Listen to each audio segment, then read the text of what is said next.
room this morning. Hello to everyone who's watching. Let's start with a question.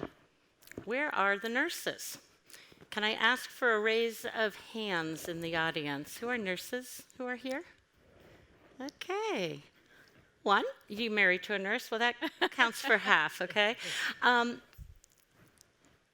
the United States, did you know that there are 3.2 million nurses? We're the largest health profession by far, yet nurses are not well represented at the healthcare table, nor even here at Medicine X, the most inclusive healthcare conference I have ever attended in my 30 plus years of being in the profession. But could nurses be the secret sauce to help move the needle of the healthcare revolution? Could we be a missing link in reimagining how we might make healthcare more focused on healing and not only curing? Nurses, you might know or you may not know, are trained differently than our physician colleagues. We're trained in a philosophy of care that focuses on restoration of function and wellness within the context of illness. It's a perfect fit as we move away actually from that acute care model of care into one of living well with chronic conditions. So how might nurses help bridge the gap between patients and healthcare systems? How might we work together to create a model of care that includes the expertise of all of us, everyone included? You may know I'm Pam Ressler. I'm a nurse. I'm also a member of the Medicine X Executive Board, and I'm the founder of Stress Resources based in Boston, as well as an assistant clinical professor in pain research, education, and policy at the Tufts School of Medicine in Boston. And on the stage with me are three dynamic nurse colleagues, all nurse leaders in slightly different ways. We're going to unpack these questions of where are the nurses, hopefully, and start a conversation with all of you. So a few brief introductions of my panelists. Sitting to my left is Terry Fulmer, and Terry is the president of the John A. Hartford Foundation in New York City. John A. Hartford Foundation is a $565 million organization dedicated to improving the care of older adults. Terry's going to challenge us to consider how we might deploy nursing professionals differently going into the future. And to Terry's left is Beth Toner, and Beth is a senior communications officer for the Robert Wood Johnson Foundation, as well as a registered nurse with clinical experience in long-term care and community health settings. Beth is going to discuss the essential role of nurse and patient collaboration in the narrative and storytelling, and how it leads to better health outcomes. And then to Beth's left is Perry Gee, who's the first nurse scientist for one of the nation's largest health systems, Dignity Health, where his focus has been research related to the intersection of technology and patient engagement. Perry's going to help us understand the roles that nurses play in leveraging technology in healthcare. And he'll bring his perspectives as a nurse researcher investigating the impact of online health communities.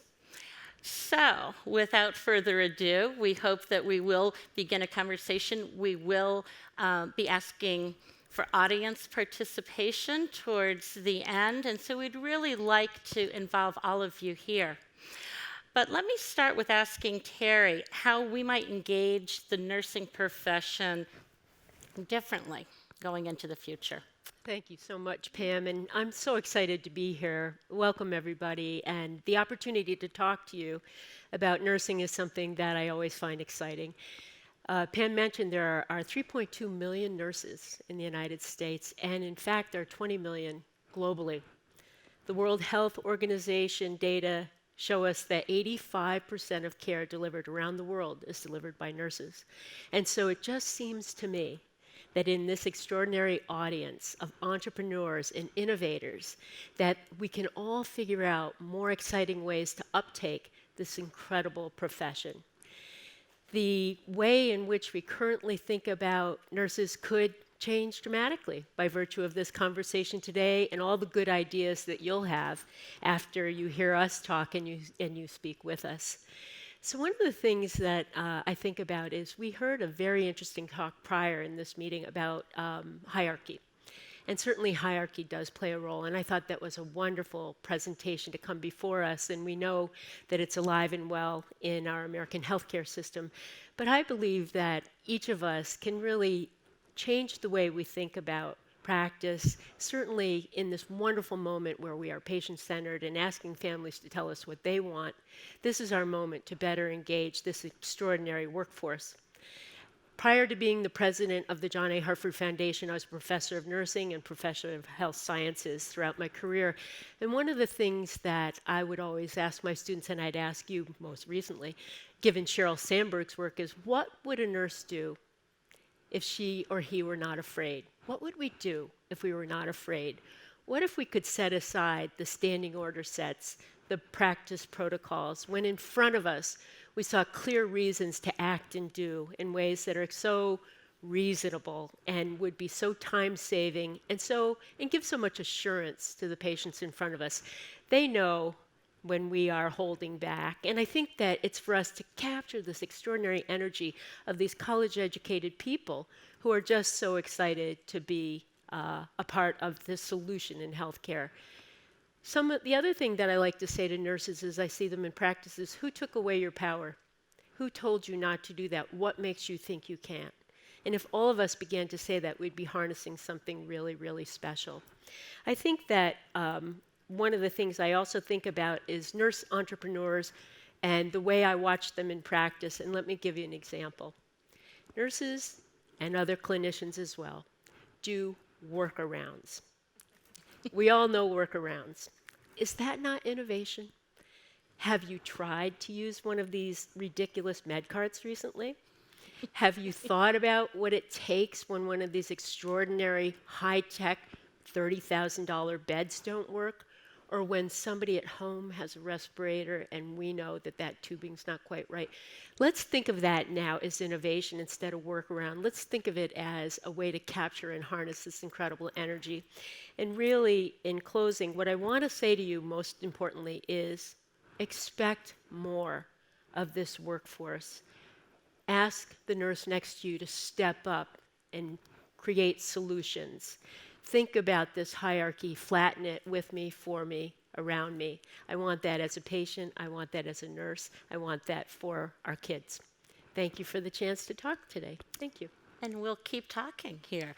I'd like to hear from Beth. What do you think, or what do we know about health outcomes when nurses actually collaborate with patients in narratives, in the storytelling, in hearing the stories? Tell us more about that. So I think that's the moment, I think for me, so unlike all these nursing veterans and well-accomplished nurses, I'm new to the field. I'm a second career nurse, but I was a storyteller first. I have a master's degree in journalism, and that is the moment for me that has made healthcare magical, which is that connection with the patient. And I think, I can't count the number of times I've sat in these seats this weekend and listened to patients, and I'm tearing up now talking about it, right? But I keep thinking to myself, this is why I got into healthcare. So we know that storytelling and narrative in all its forms, whether it's art or drawing or journaling or even drama, we know that has therapeutic effects, right? That's why child life specialists sit in children's hospitals. And I mean, how many of you, and we've got fewer people, how many of you blog, right? Is it therapeutic around your illness and your experience? Yeah, right? So, I mean, and it's how I learn from you all is reading and watching on social media.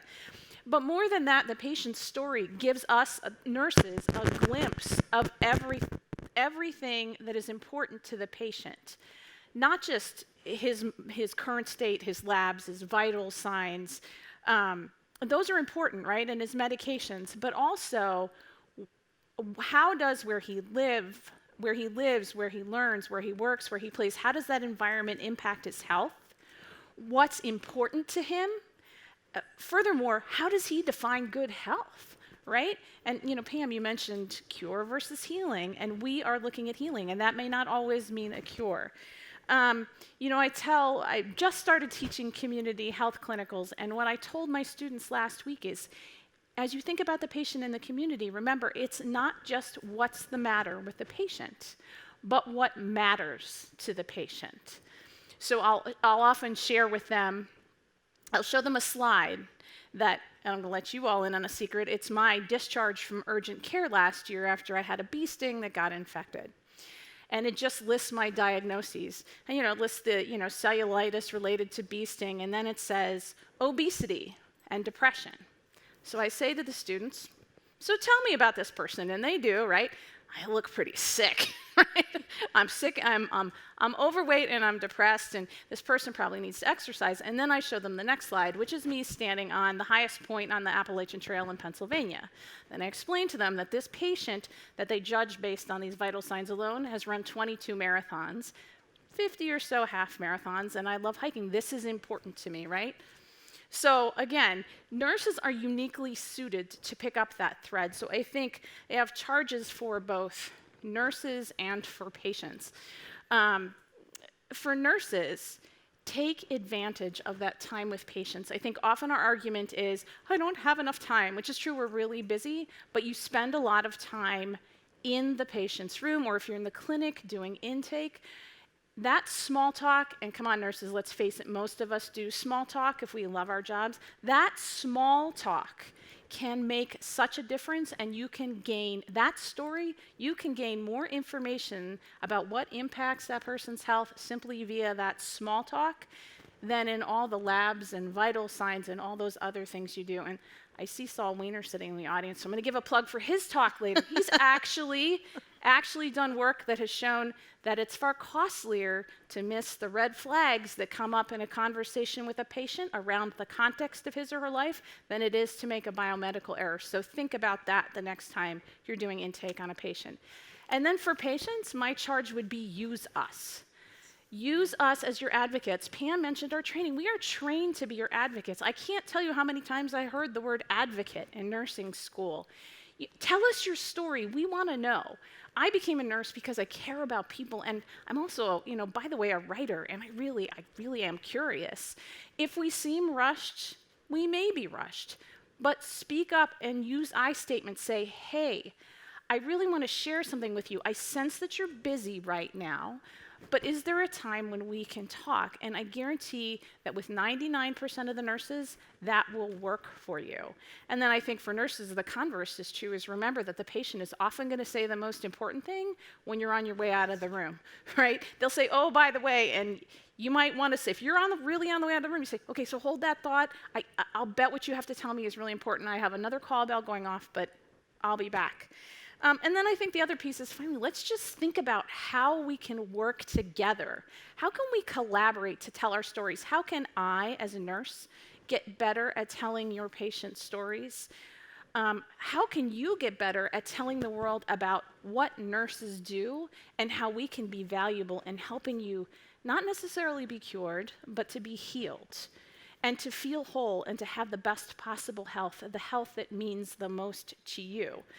So I'll close with a story. My friend Teresa Brown just wrote a book called The Shift, and she had a patient who read it and said to her, you know the reason I liked your book? It's because I knew what happened all that other time when you weren't in my room, and it made me know all the things you do for me. So the more that patients and nurses can share those stories, the better off we'll all be. Yeah, thank you. The story is so primary to what we all do in health, whether we're a patient, a physician, a social worker, a nurse, a respiratory therapist, OT, PT, pharmacy. It's all about the story, because without the story, there's really nothing else. So I'd love to hear from you, Perry, about, as a nurse researcher and someone in health informatics, where do you see the opportunities and also the challenges here for nurses to gain greater collaboration, both with our professional colleagues and certainly with our patients? Great. That's a great question, and I want to kind of segue off what you were just saying, Beth, because the stories that the patients tell us also contain knowledge and wisdom that we can learn. And my team and I believe that we can generate a collaborative wisdom between providers and patients, and together that wisdom will be much stronger than if it just came from one side or the other. So there's so much that we can learn from them. I've learned so much from patients so far at this conference. We already know that the chronic care model that's been used successfully all over the world has been very successful when it's been implemented fully. And last year, some colleagues and I put together an eHealth enhanced chronic care model where we added some of the technologies in eHealth. But the overarching support network for both of these models is the community. And now our community is different. It's an e-community now. It's not just Palo Alto, or it's not just Sacramento, California, it's the entire world. And so that makes a huge difference. That means that community of knowledge is even that much greater. And so I've been fortunate enough to have a small PCORI award that we received a couple years ago, where it's a pipeline to proposal award where you develop a question over a period of 3 years, and you have to develop a team of researchers, and the team needs to be made up of patients. And so I'm working with the Diabetes Online community right now. My co-lead, Dr. Deborah Greenwood, and I have a team of 12 other people on our council. We call our council the Intercultural Diabetes Online Community Research Council. We have a hashtag IDOCR, IDOCR. We'd like people to start using it. We've been using it. We are interjecting ourselves into online communities and tweet chats to learn what we can from those groups. But that also means that we have to be respectful and careful. So as researchers, we're going into someone's house is how we feel about this. And you wouldn't go into somebody's house and take their silverware and be rude to them, or you wouldn't stay very long. And so we go into that house with a tremendous amount of respect and with a totally open mind, because we are learning from them. We're learning from that group. And for example, I have 2 members on of the 12 people on our council, 9 are patients with diabetes, and several are Spanish-speaking people. And one of our Spanish-speaking leads is a lady named Mila Ferrier, and she lives in Florida. She is one of the key advocates for diabetes among the Spanish-speaking community, a fantastic person and a mother of a child with diabetes. I work with a lady named Mariana Gomez, and Mariana is in Mexico City. And she interprets for us on the fly. So when we go online and we try to ask a question in English, she'll interpret on the fly and then interpret it back for us. She was even doing that yesterday, doing some of the talks here. I know she's watching now. Hi, Mariana. Thank you for your work. And doing the interpretation for us. And the Diabetes Online community is very important in that community down in Mexico. But we need to be respectful. We need to honor their wishes, and there may be times when they would ask us to step out for a while, and we have to acknowledge that as well. Just like we do in those precious moments in a patient's room, right? I feel as though it's the same way. I feel that same privilege that I had when I went into a patient's room or into their home. And nurses are already expert at doing research in the community, so why don't we add this other community? Why don't we add a larger community? So I'd love to see more nurses involved. I know there's several nurses in the audience today that I see right now that are already involved in doing research in that community. I would love to see a whole room full of nurses that are community health and community research experts now joining the online community. What I'm hearing is a common thread here, that we nurses are really positioned to understand the experience of living with chronic illness in a way of connecting the dots a bit, both for interpreting what's going on, and also the wholeness, the fullness of the richness of one's life. Perhaps we look at what's still going right when there's a lot going wrong, even though we do look at what's going wrong too, Right. but in a different holistic way. Yeah. So I'd love to kind of throw it out to my panelists here. And what would be those messages? I mean, we're kind of unicorns here, all of us a bit. We are we are the ones who are doing this. But what might we do to help that perhaps younger, newer bedside nurse feel that this is her domain, to hear the story and to be this collaborator? How might we change that? I'd love to. Okay. Yeah, please. So, and when we say bedside, it's the euphemistic bedside, whether you're in a homeless shelter, whether you are in any setting. But I think that all of us, not just nurse to nurse peer mentoring, but colleague to colleague, we need to help nurses have voice. That means they need role modeling. That means that they need to hear us have exchanges that are not contentious, that are welcoming, that are thoughtful. This is really, really important. And when I say to nurses that I encounter, you knew that, why didn't you act on it? Why didn't you do it? Very often I get a vague response that goes like this: Terry, you don't understand. And so they believe that I'm in a different world than them, which is one thing that hurts me and I work on. But the second thing is that the unspoken curriculum of nursing school, of medical school, is that they're not allowed to lead with what they know. So I'm asking this entrepreneurial group to help nurses lead with what they know and speak their truth, their words. They know, they went to college, very smart, and that's the energy that I'm hoping to get from this conversation today.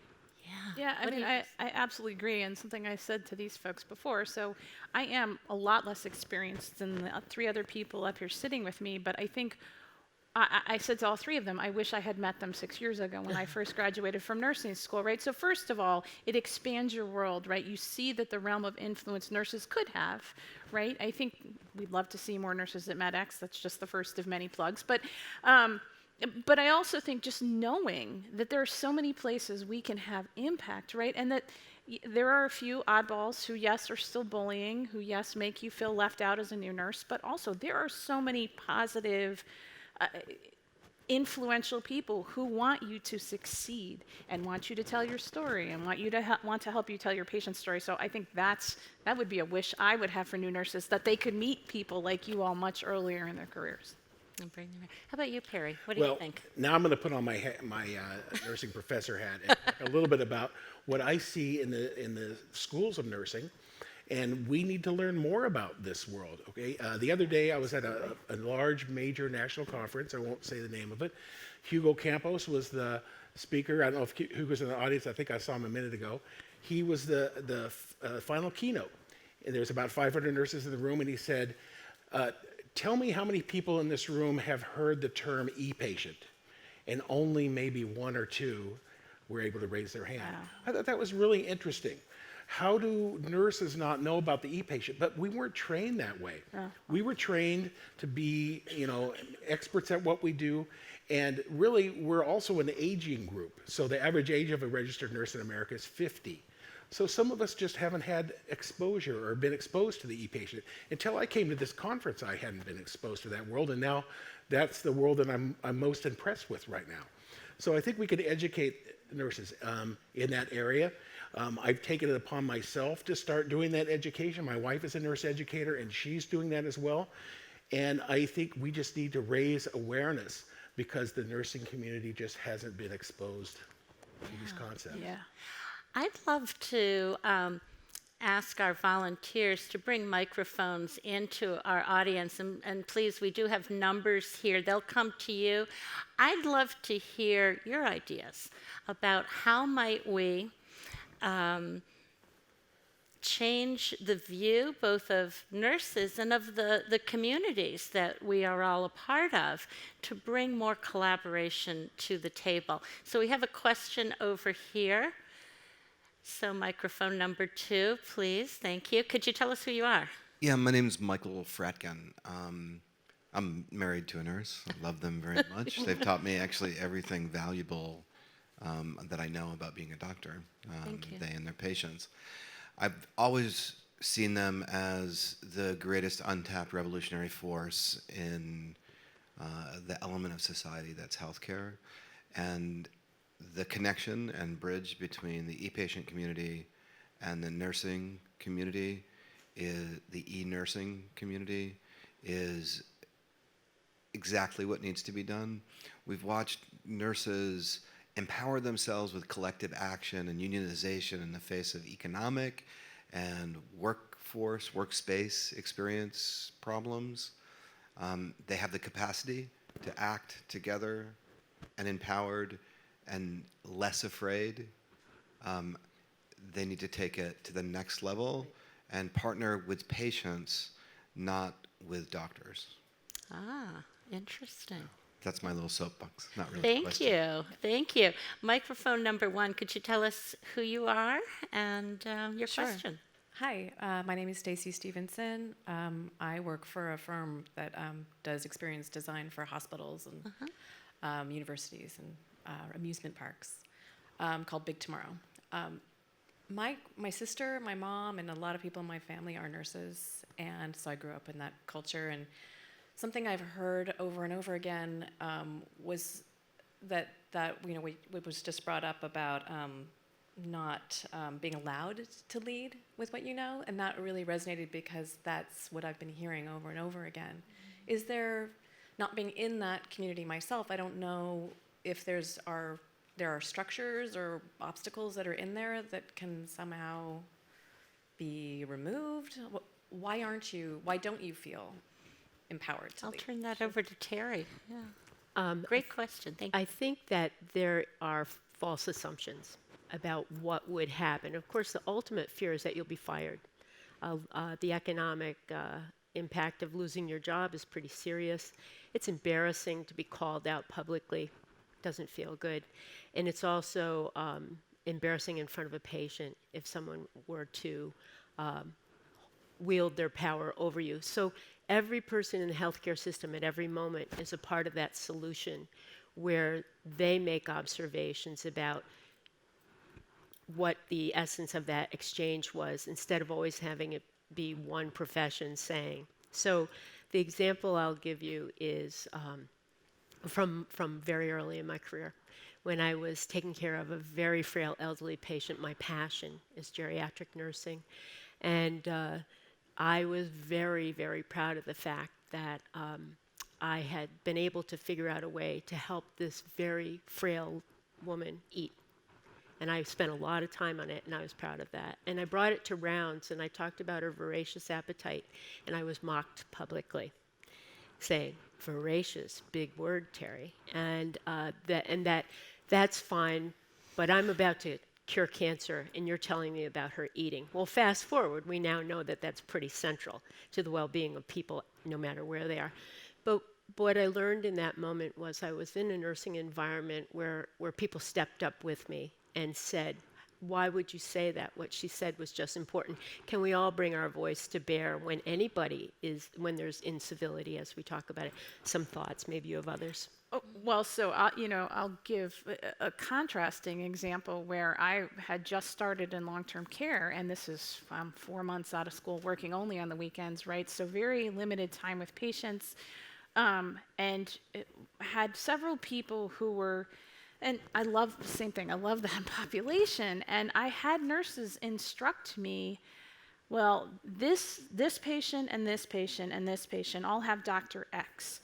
And whatever you do, don't call him and ask that they be put on hospice.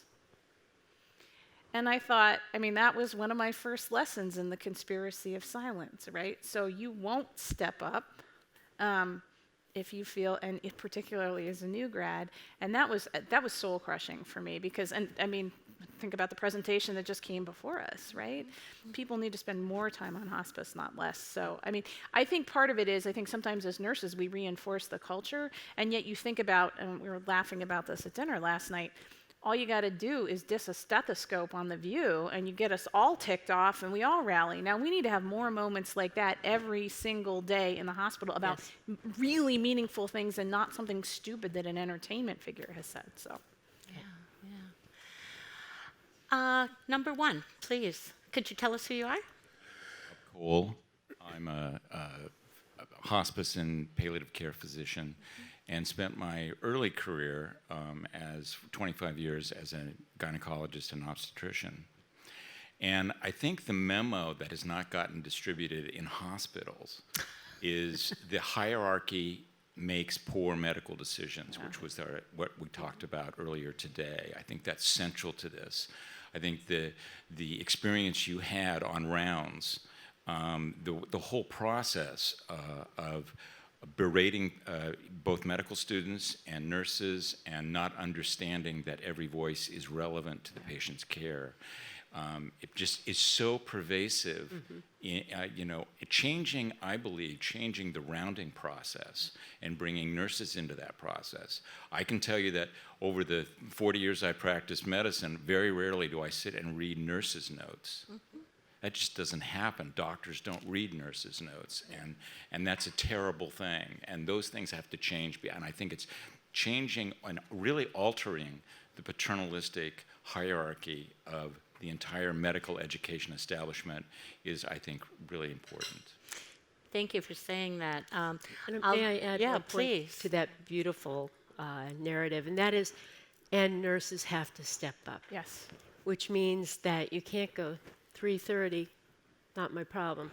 We have to be in partnership at that same moment, and I believe my colleagues want to do that, and we have to create ways to infuse that into the nursing culture.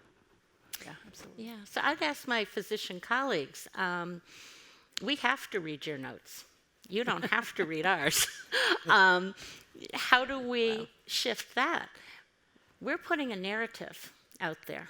Aren't those notes together yet? Yeah, they are in a lot of, but do you really spend the time seeing what those notes are that are written by another professional? You'll probably read your consultant's notes in there, correct? But you're not going to read what happened that day or talk to the nurse. That's going to give you the wisdom.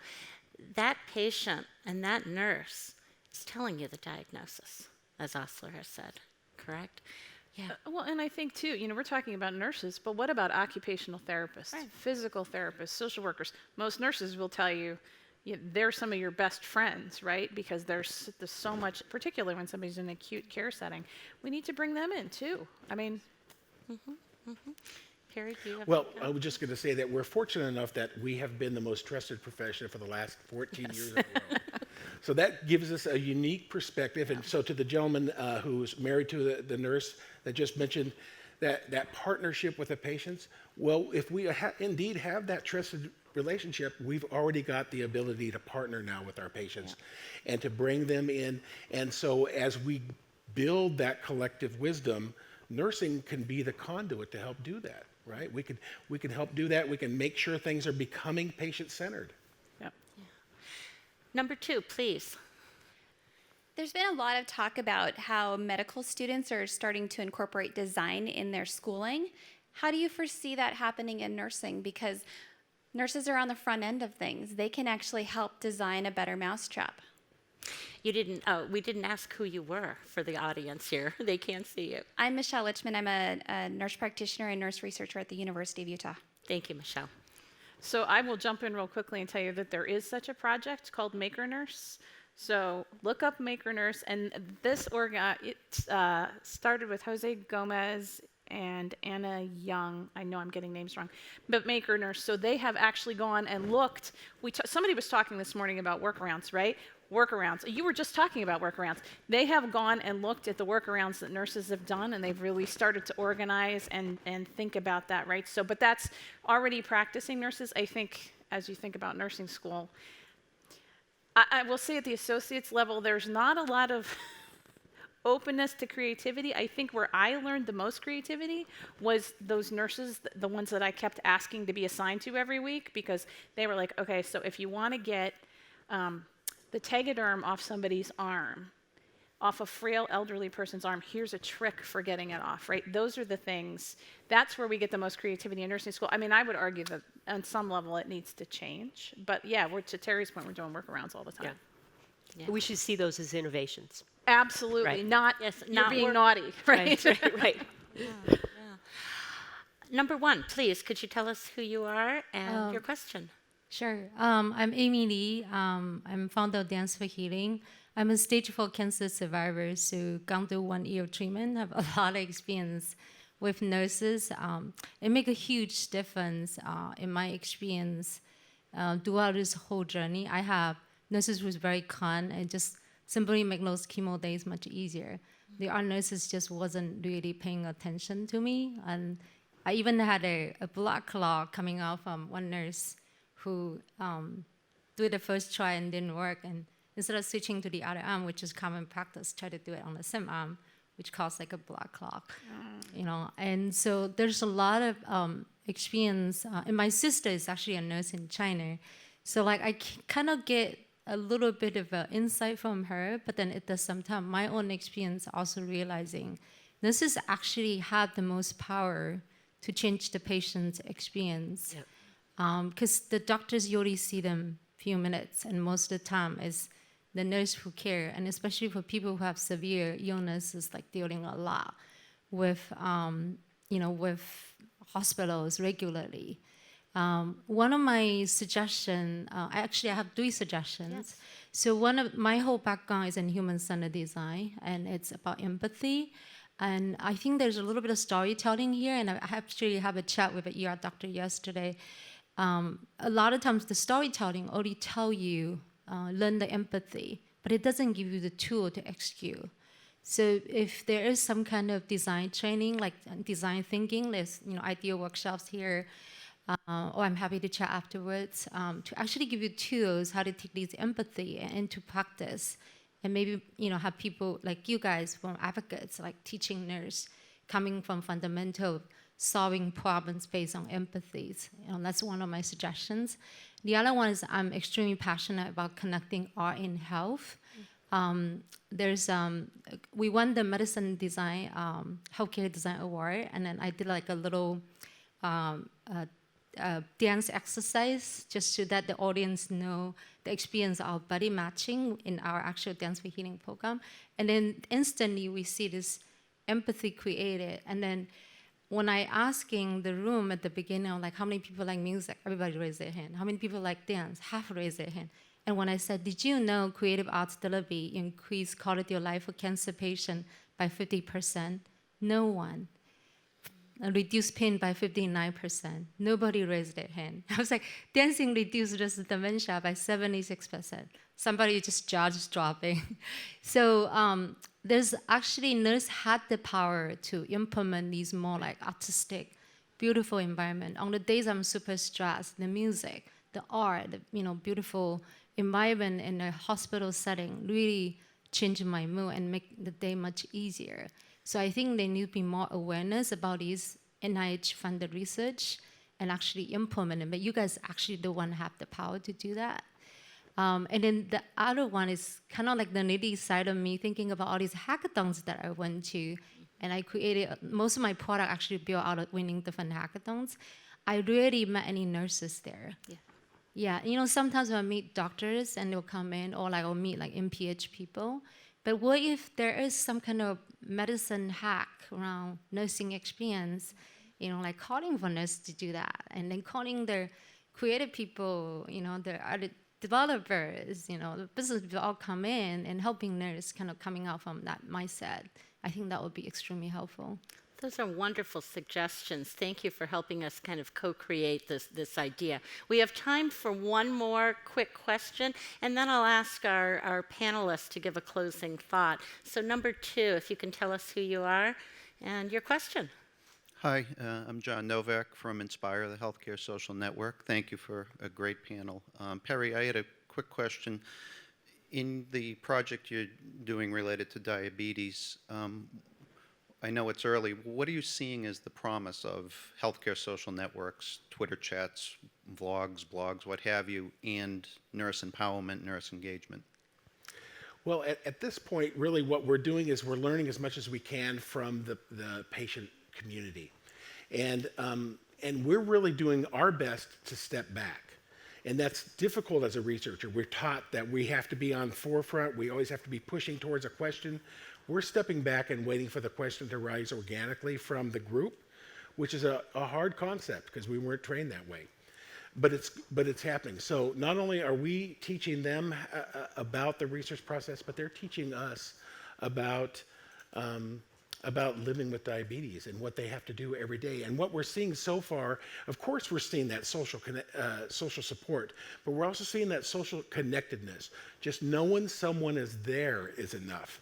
If I wake up in the middle of the night because my blood sugar is low, and I'm scared and I'm a little anxious and I can't go back to bed, I can go online and look that person up and get some support. But I don't even have to go online because just knowing they're there, it's almost like knowing they're in the other room. So that's what we're learning so far. And then the other thing that's coming up is stigma. There's a lot of stigma both in type 1 and type 2 diabetes, especially in type 2 diabetes. And stigma is greatly impacting these communities, and they want to talk about that. This is a great discussion. What I'd like to do is just ask each of the panelists to give a closing thought, a CT, as we do in tweet chats, and then I'll pose a challenge to all of us. So, Perry, could you start with your closing thought? My closing thought is that as in this conference, when we had medical students standing here talking about design thinking, talking about being part of this community, I would love to see nursing students standing on the stage saying the same thing. And I think we can do that. Part of us, we worry a little bit that it's expensive for them to get here. So we as nursing can figure out ways to help them get here. We don't have to ask the Medicine X community. We can figure out ways to get them here. Great. Beth, how about you? So my closing thought is I actually got a text from a nursing colleague of mine back home and said, this morning I saw a lot of doctor-patient panels, but I didn't see any nurses. So that would be my challenge to you all next year as you're submitting panel proposals. I mean, I think it's a fruitful discussion, right? I mean, it's still a fruitful discussion between patients and doctors. That's huge. But I think bring the nurse into the conversation, right? It adds color, it adds richness, it adds diversity to that conversation. I think nurses too are on the front lines and bring a different perspective. Great. Terry, how about your closing thought? I think that we're at a new moment in nursing where we are shifting from the mentality of employee to entrepreneur, and we need to capture that. And I would say three things to all of you and all of our colleagues who are listening. That is that all of us as a community of healthcare need to help nurses step up, use their power, not be afraid, and make a difference with the incredible opportunity in front of them. Absolutely. So we have a challenge before us collectively. Our community, the nursing community, the medical community, the patient community, the human community. We need everyone's ideas on co-creation. Let's use design thinking to challenge ourselves, to reinvent. So next year at MedX 2017, we don't need to ask, where are the nurses? Because they're going to be here with us. So thank all of you. We want the conversation to keep going. You can find all of us after this panel. We go to lunch now. We're all on Twitter. We all will share our email addresses, and we'd love to keep this conversation vibrant. And we're looking for ideas from the full community. So thank you all.